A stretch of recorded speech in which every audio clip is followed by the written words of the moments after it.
Start by creating your project. This is the app or system you're working on. We'll name our project Treehook. Projects are inactive by default. To activate, click Edit, then Activate.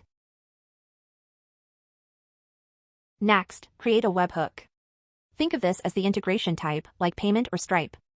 For this example, Treehook integrates with a payment system and needs a webhook for payment notifications. Just like projects, webhooks are inactive by default.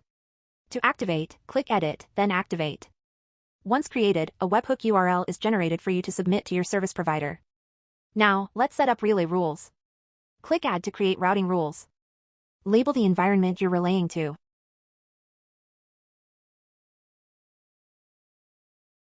Decide if the destination is a public URL or a local computer. For this tutorial, we'll focus on public URLs. Enter the domain and path for the endpoint.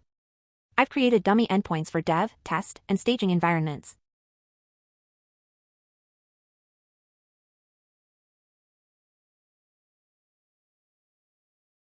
Let's create a routing rule. If the request body has external ID set to dev, relay it to the dev environment.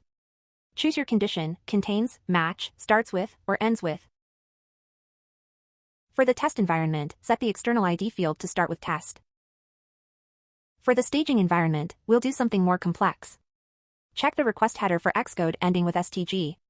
Also, ensure external ID in the body contains STG. You can even check nested fields, like a customer name matching staging customer. Once done, click Update. Now, let's simulate the webhook call with Postman. Use the post method. We support get, post, put, patch, and delete. Copy the URL from your dashboard. Write a JSON body with external ID as dev. You'll get a dev environment response. Change external ID to test, and it returns the test environment response. Check the endpoint dashboard to see the received requests. Finally, test the staging environment. Set external ID to 1234 STG 1234, add header Xcode as STG 12345, and customer name to staging customer. You should get the staging response. If a rule isn't met, it defaults to the first rule.